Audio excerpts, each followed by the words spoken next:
Welcome everybody to the CloudZeroSports podcast. This is a special edition because we are testing out video camera for the first time. I am your host, Steven Socko, alongside my co-host, Antonio Del Guzzo, a.k.a. Puggy. And now you're not making fun of me. You said you were making fun of me before when you do it. Now you're on camera and you're not doing it, right? I'm all talk. That's why. Come on now. Now you're all talk. Yeah, now you won't make fun of me. Okay. So anyway, we are starting up the CloudZeroSports podcast. Is going to be going on YouTube, our YouTube page. There will be a link if you're here already, then congratulations, you found the link. But for those who are listening on Spotify or the website, we will have a link to the video version of our podcast so that you can look at our ugly faces, man. Come on now. Yeah. You can see my hat that I'm wearing, my one garbage hat right there. Yeah, it's great. And you can see Puggy's amazing Superman logo on his wall. It's amazing. You said that was there when you got when I moved in, right? Yeah. And there's no way to get rid of it. It's like embedded into the wall almost. Although I don't know why. It's not like cringe. It looks cool. It's like it does kind of. Let's get to the point, man. Though we're here because this was an impromptu podcast. Listen, man, just because your Giants lost yesterday doesn't mean you gotta get all snippy. No, I need to get this off my chest, bro. I've been thinking about this all day. We'll get there, man. We'll get there. So I'll just quick say this. So this is just gonna be a quick episode. We're just testing this out. And we're just gonna talk about the Thursday night game, Giants and the Washington football team. And we both picked the Giants to win, and we were one offsides call away from being correct. But I got more thoughts for this later. But Puggy, you're the unfortunate Giants fan in the room right now. You tell me, how are you feeling right now? What are your takeaways from that game? Heartbroken, man. I mean, that game was there for the Giants to win. They had everything to go their way. I mean, Darius Slayton dropped a game-winning touchdown, arguably. James Bradbury came in clutch in the last minute and a half, got the interception. All they had to do was just close out the game. They couldn't do it. And then Dexter Lawrence over here wants to go offsides on a field goal that whatever that kicker's name is missed. Dustin Hopkins. Yeah, he missed the field goal. Like, you and I were watching together. We were both like, no way. Because I didn't think he was offside. Yeah, I know. I was like, yes. So when we were watching on Discord, and we were like, yes, dude, we got our pick. We're starting 1-0 for the week. We're off to a good start. We went with the risky pick. I mean, we did. Was it really though a risky pick, honestly? I don't know, but we covered the line if we were betting. So I mean, that's a plus. But for our picks, we're just doing outright, like the winner take all type thing. Money line, I guess is what it's called. Yeah. I don't know, I'm not big into betting with the. It was under 3.5 though. That was the bet. I think the line for it under 3.5. Well, what do you mean? Well, I guess someone took Washington. The score was under 3.5. That's what FanDuel had. Oh, that's what they had to. Yeah, I don't know, but anyways, we didn't get the pick right. We picked the Giants, and it didn't go right. But and I know there's more like specifics that you want to cover. So the floor is yours for Jason Garrett. I honestly, yeah. Mm-hmm. I can't say it was Jason Garrett's fault fully last night. I really can't. I mean, offense played quite well for the most part. Daniel Jones got the most protection from his offensive line I've ever seen in quite a while. Really? You thought? I mean, to me, the interior lineman is what hurt it for me, because like Billy Price was getting pushed back by Jonathan Allen the entire night. But honestly, besides like a few snaps where Chase Young just ran around Andrew Thomas and then Montez did well. Ran well, Nate Solder. I wouldn't say, I don't know if they did well. I said they did okay, because Billy Price is getting bullied by that Jonathan trade looks Allen. Bad He's getting right pushed. Right? What's up? That trade looks awful right now. It does, yeah. I was like, you were really excited about that. I was like, yeah, because I was like, we need an O lineman, and I didn't think we need a D lineman that bad. And it was like, wow, this is hurting. Well, I mean, your O line wasn't great anyway, but it's not like Billy Price was, fantastic. I don't think he's the full answer. I don't think he's what the Giants thought he would be, like some freaking phenomenal center. He's not even what the Bengals thought he'd be. I mean, the Giants. The Bengals didn't even want him. Well, they did. That's what I was going to say. The Lions. I'm pointing to the logo right now. What are you, bro? Frank Ragnow is probably the best center in the league. He is the best center in the league. I mean, But yeah, but that's the thing that the Bengals wanted Frank Ragnow. They're like, all right, fine, we'll take Billy Price. And now it's like, but now they got what's his name? BJ Hill? Correct. Yes, BJ Hill, Yeah. defensive end.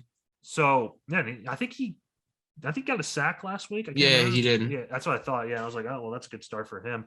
But you know, I just thought the line was getting a bit more bullied than it should have been. But that being said, that is the best game I've personally have seen Daniel Jones play. Now let me look at the stat line quick. Yeah, he had there it is, phenomenal, bud. Shush. 200. I'm not making fun of you. I'm just that's your favorite word. That's all it is. It is. But 249 yards for a touchdown, and he had 95 yards on the ground. When we were looking at the stats, the podcast started, I was like, 95 yards. Is that what he had? And then you brought it up to me. He would have had more if it wasn't for that holding call. Yeah. And then, of course, he had a touchdown, too. He would have had 2 rushing touchdowns if it wasn't for that holding call. Yeah, that's true. He had 9 carries. He had 4 less than Saquon Barkley. And Saquon Barkley only had 57 yards. And besides his 57 yards where he averaged 4.4 yards a carry, he was averaging 1.1 if you take out that one. So this offensive line isn't – It's not helping. No, it's not. Their defense, like their secondary is like a win now defense. That's an arguable top 5 secondary in the league. Yeah, I mean, you have James Bradbury, Dory Jackson, Logan Ryan, Jabril Peppers, Xavier McKinney. I mean, I don't know what else you could ask for. And they held their own, and Terry McLaurin's a beast. So, but they held their own. James Bradbury jumped an interception, huge play on a Taylor Heineke, who Taylor Heineke played well, all things. Oh, he did. Too. He did a lot better than I thought he would. I mean, that was my number one argument last week about why I thought the Giants would beat the Washington football team. I just think Heineke would do well, but yeah, I think corrected. But what we stand corrected. I was reading also that Blake Martinez, he had 66 snaps, but he only had where was it? He only had 3 tackles and he missed one of them. Blake Martinez honestly is not as good as he was last season as of now. But I mean, it's only 2 games in the season. Yeah, it's 2 games in. But that's not that's not. It's not something you expect out of a middle linebacker that you gave like 54 mil for. So yeah, then I don't really that's another thing I wanted to bring up. Sterling Shepard, he's looking insanely good. Like he had. He's looking better than Kenny Golladay, and they spent 74 mil for him. Kenny Golladay is like a ghost on the field. 27% of the targets went to Sterling Shepard, and considering like all the receivers that's a pretty good share. He had 94 yards, 9 receptions, and he had 10 targets. So he was 9 for 10. And I forget the pass in which he didn't catch it. But still, I mean, that was a good stat line for him. Considering Kenny Golladay was yelling at Daniel Jones. Meanwhile, he had 8 targets. He only had 2 less targets than Sterling Shepard, and he only brought in 3 of them. And a couple of them were dropped. I mean, what the problem also is Kenny Golladay is?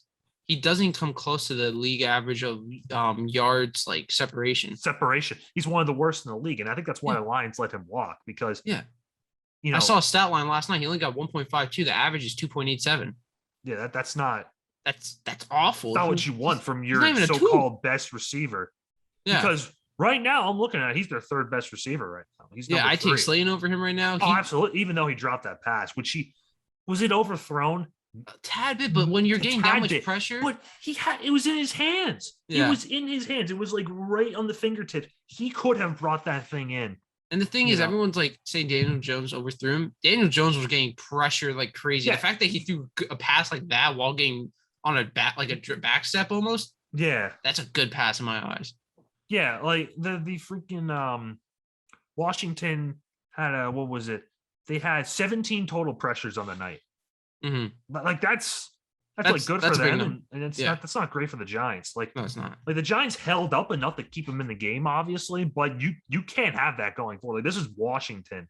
Yeah, you get the Falcons next week, but then you got the Saints, the Chiefs, the Cowboys.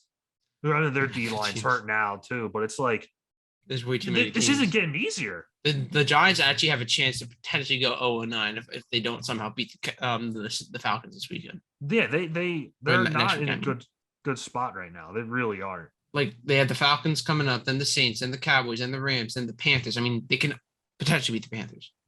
Yeah, the Panthers is probably the most winnable game there, considering they can only put up 19 points against the Jets and look pretty bad. But the Chiefs, that's an automatic go. I don't even want to think about the game. Raiders, they could fight. The Buccaneers, Raiders look pretty good. Bucks, oh no way. not a shot. I mean, Not with what they've put out on the field. I mean, the discipline was horrible too. the Eagles. I think the Giants always tend to get 1-1 off the Eagles every year, so I can But see they that haven't happening. beat them in their last like 4 tries though. Yeah, so, Pretty sure. So maybe it's like- hopefully this is the year. Yeah, I Dolphins, Chargers, Cowboys again, Eagles, Bears, and then Washington to end the season. This is a tough ending, mean, honestly. that's not easy for them. It's not, and like with the way they're playing, I don't even say. And then on top of that, whole different subject. Where's Kadarius Toney? Yeah, I saw a tweet. Some guy said, "Yes, you sitting at home, you have more career receiving yards because he has like -2." He does, and like it's like it's not his fault. Jason Garrett doesn't use him. Like, why did we draft him? Then why did you draft him? Yeah, I mean, unless he's the coaches don't believe in him. But it's like, but then if that's the case, then why did you take him when you took him? You traded back, you got the pick, so kudos to you. That's yours now, the Bears. But why just jump? What else could you have taken there? I'm trying to. I'm trying to think. There's definitely a lineman we could have. I would have said Darisaw, but he hasn't even played yet, and he's looking pretty like bust worthy. I mean, it's the 2 weeks in, but he hasn't played. They kind of need an edge rusher. Quiddy Pay would have been nice. Quiddy Pay would have been nice. Gregory Rousseau didn't look horrible. But I don't know. But I feel like either way, it's like it's a head scratcher. It's Jason Owe. There's still him. There's still Eric Stokes if they wanted a DB, but there's no point behind that. Yeah, there wouldn't now. If they wanted a wide receiver that bad, Bateman would have been a better option, in my opinion. Yeah, a lot of people have Bateman as like the sleeper receiver in the entire draft. Yeah, and then like if I don't even know, it's just like, and if they really cared so much, like I'm going to bring this up right now. I don't know why people are saying Saquon's not RB1 anymore, but if they cared that much, Najee Harris was still there. Yeah, Najee Harris, he didn't look great, but like that Bills front seven took it to him. But at the same time, the Giants' offensive line has never really helped out Saquon at all. No, it hasn't. And he's just coming off torn ACL, so I'm not going to drag him into the dirt yet. But if this is his entire season, then I might start. But a lot of people say though, apparently, like people who come back from a torn ACL, they do better their second year. So you think this is just going to be a rough year? I think it's going to be a rough year for the Giants in general. I think it's a rough year for the Giants overall. I don't think it's going to be a rough year completely for Saquon. I think halfway through the season, you'll find his groove. I mean, last night you saw glimpses of it, but there were times where like there's this one play I remember. It was in the third quarter. He could have easily done a cut left and like completely gone because every single defensive lineman was going on the right, but he decided to continue going right. If he cut left like he would always do back then, like not go up the middle, he could have gone 20 yards easily. And it's crazy last night. I saw that highlight of Chase Young running step with him. Yeah, Chase Young is unreal. That's who I wanted the Lions to draft. Yeah, I remember that. You and I were arguing about that. Now we're stuck with Okuda. Now I was fine with Okuda because I like his story. And I thought, at the time, he was the best ranked cornerback prospect in the draft. So it's like. Corners that early, though. We had that discussion a long time ago. But Jalen Ramsey was fine. It's a hit or miss, though. It is. It's a shame, but what are you going to do? I don't want to, not talk about the Washington because this is what the whole point of this was. But Jeff Okuda, this is a torn Achilles. This isn't a torn ACL. Torn Achilles don't regenerate. They don't. You have to take tissue, I think, like tissue or something. Yeah, I think you have to take tissue from another part of your body and put it there. You have to take tissue from another part of your body, and then you have to attach it to the tendon.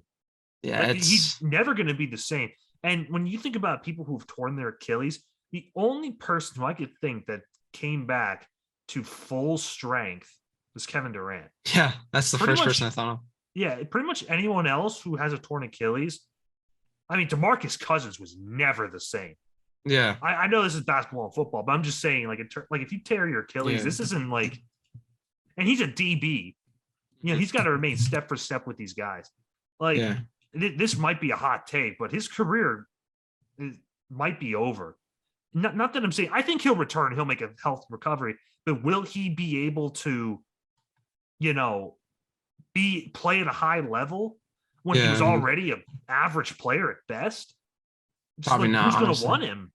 Mm-hmm. I mean, I could be wrong, but my thing is like Achilles injuries, they're no pushover. They're not. They're really not. I'm Like, trying to think. I'm looking up to see who else has come back from an Achilles, like yeah, is there anyone else that comes to Navarro mind? Bowman. I don't think he was really ever the same. When did he tear his Achilles? Did it say what year? 2014. Yeah, I don't think he was ever the same after that. He was a beast before that. Is there Mm-hmm. anyone else on there?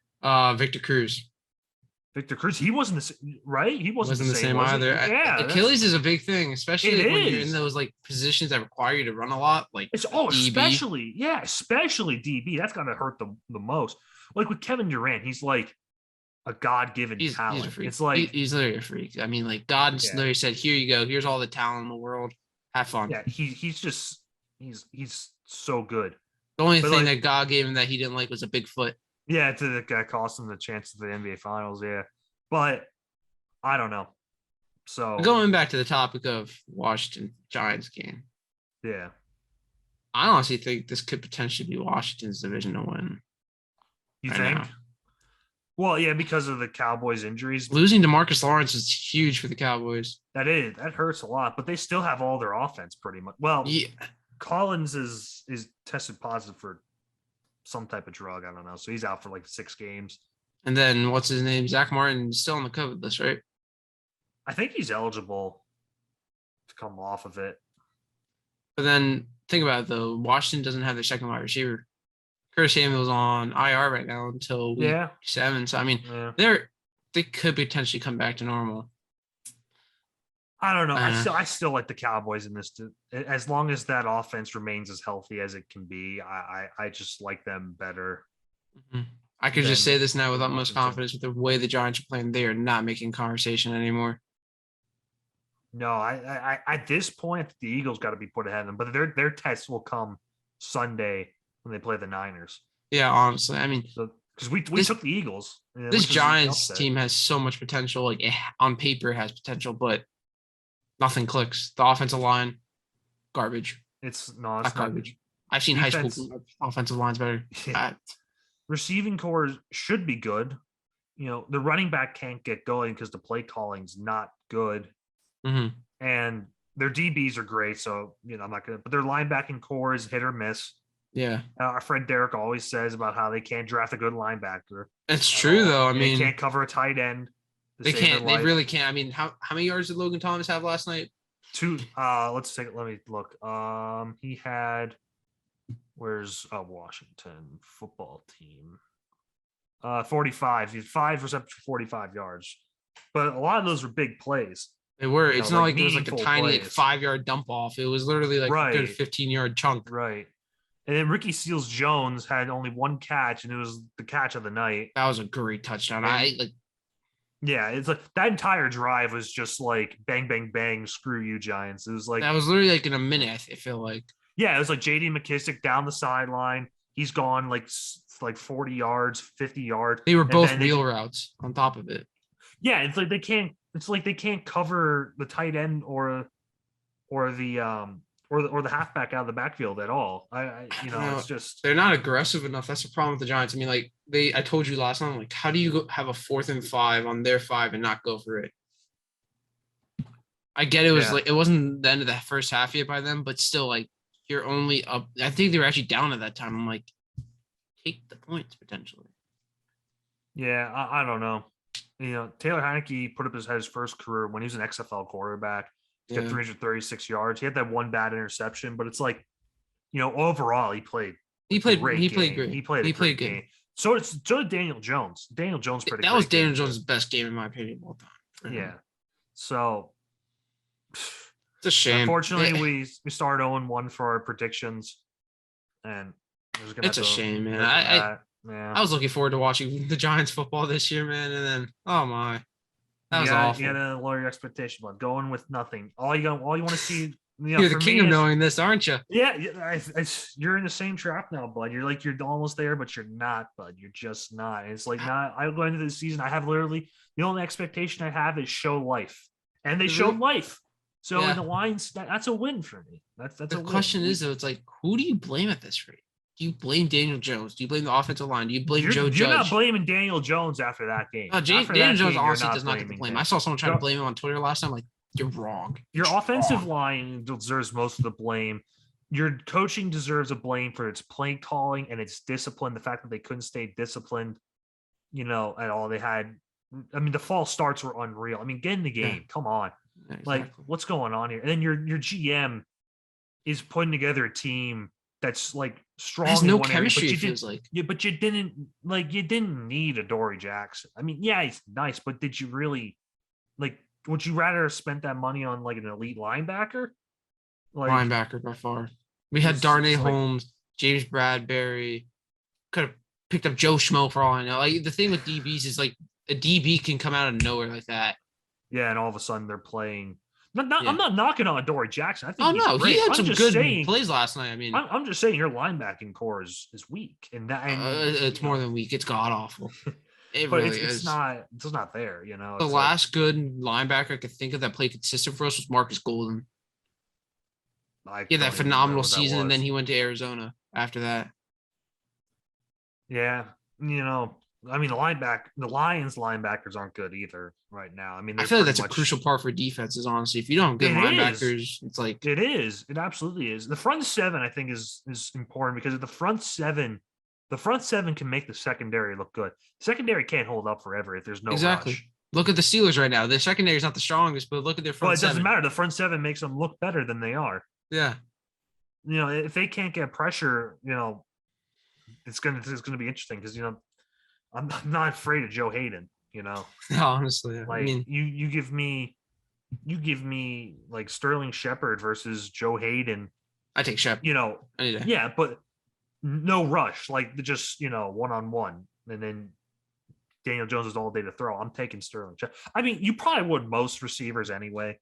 Yeah, there's not many. The only DB I'd be worried about on a one-on-one is probably Jalen Ramsey. Yeah, or Jair Alexander's making a name for himself too. And Tre'Davious White. Tre'Davious White's he's something. Tre'Davious White's very good too, but yeah, so it's a shame we started 0-1, but.